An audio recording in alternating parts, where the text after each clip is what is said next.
Well, Hezbollah, now that they say they just sent some rockets, fire some rockets on Zabadani because of held they hold some Iran hostages right now there. What a I mess. mean, yeah, it's mess. So let's not get in Lebanon. It's But the thing is, we yeah, can't not get into it. You can't just say yeah, these people need help without hmm thinking about the larger context here, and that yeah, everyone in this yeah, region has a right to live. And I mean, it's not hmm that people are completely heartless here. It's hmm that is it.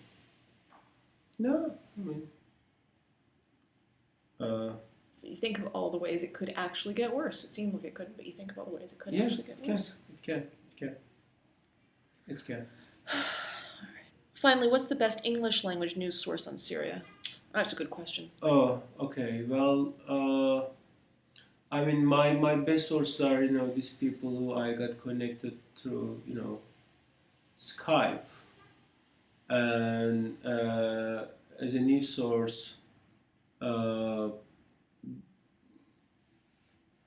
there is this Orient TV if they have in satellite is in the Middle East, and I believe it's in Turkey too, but it's in Arabic English one. Let me get back to that. I didn't see that question. I It's could a have good asked. question though. I Yeah, mean, just yeah. who um that's a suggestion rather than a question. That's not a question. That's about that's we're not going to go over what could have been done because we're dealing with today. Um,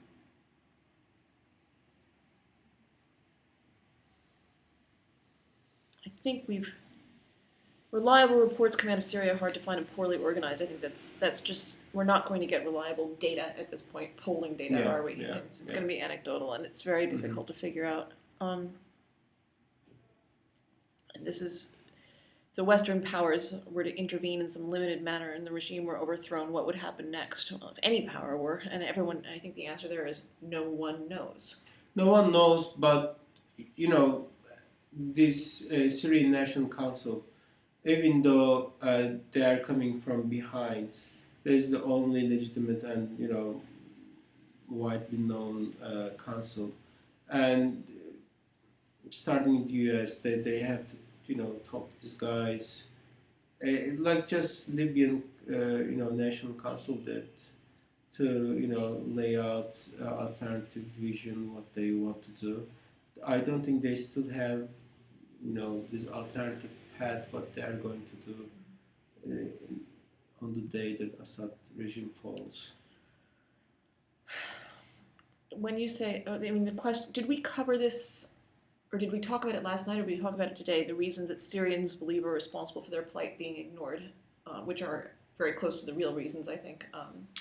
Uh, from Syrians, they think that they don't have oil like Libya does, and nobody cares because of that.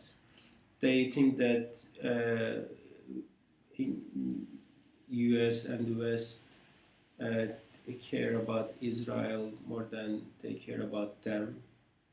And third one, they think that actually U.S. and the West just happy with Assad and all this talk and statements just to, kind of part of a theater.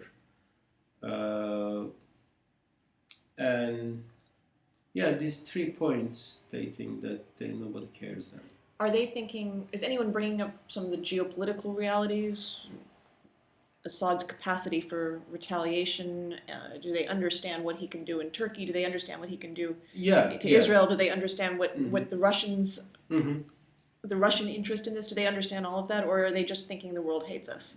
No, no, they're sophisticated. Many of them sophisticated people.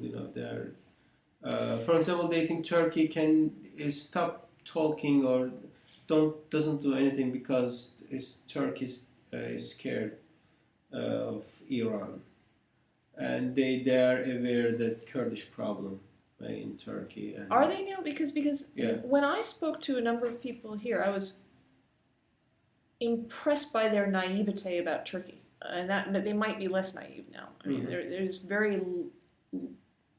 I was asked questions like, well, this guy said, yeah, these nice people from something called the IHH wanted to talk to me. Are they with the Iguan?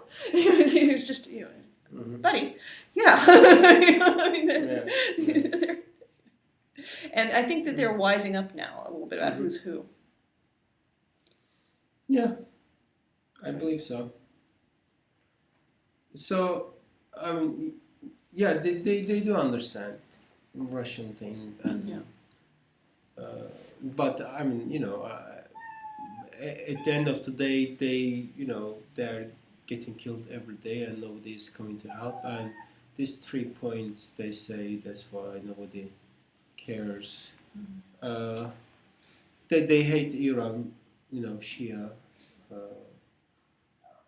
so definitely, whatever is going to happen after post Assad is going to be, you know, Iran will be the biggest loser, more than the U.S. I mean, I heard openly,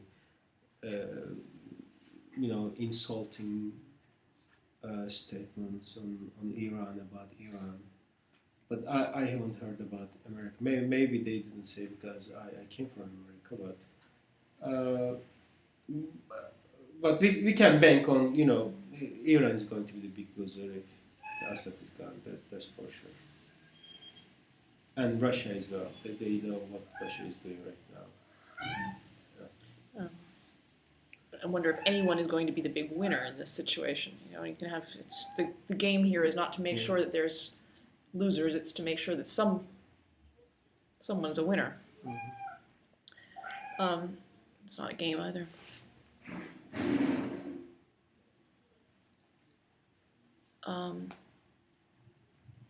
Question: if the FSA is a non-sectarian political force whose only object is to bring down the current government, what happens next to the leaders? Well, this is posited on something wrong because I don't think it is a non-sectarian apolitical force, but I don't know if we can answer. How about questions that we don't answer fully? I'll give you a log on and you can come on and discuss them. How can the media ignore this? Well, I'm not.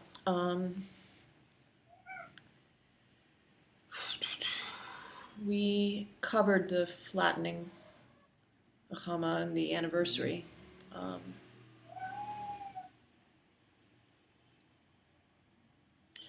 How much contact with the outside world do the Syrians have? They don't appear to be as social media savvy as their Egyptian. They are. I would have said so too. Yeah, it's just no one believes them. They are. Unfortunately, Twitter is not that popular. I have been trying to convince every single person that come on, but they are active on Facebook and Skype. Yeah, that's where I've. They use Skype like we use Twitter. It's very interesting. But no, I mean, even the older people have smartphones that log on to Skype all the time. This is interesting. Did you see any sign that we're already surreptitiously feeding arms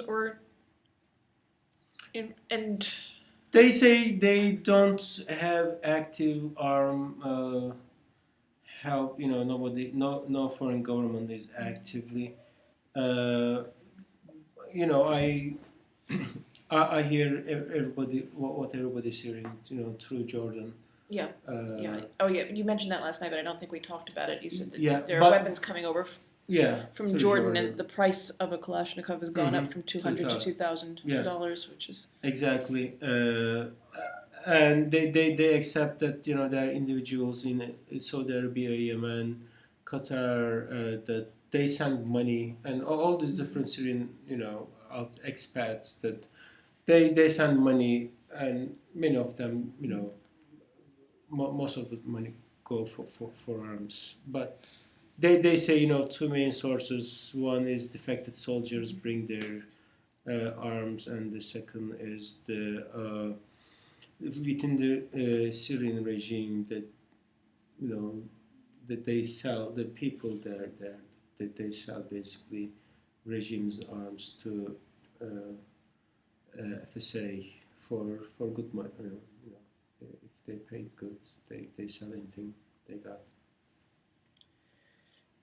All right, I think we've covered about first. Thank you. Thank you. And I'll invite you to Ricochet to talk about any questions that we didn't cover and answer anything that we didn't get around to. And there's obviously still so much more. But thank you very Definitely. much for spending so much time on this. Thank you. And Thank you for having me.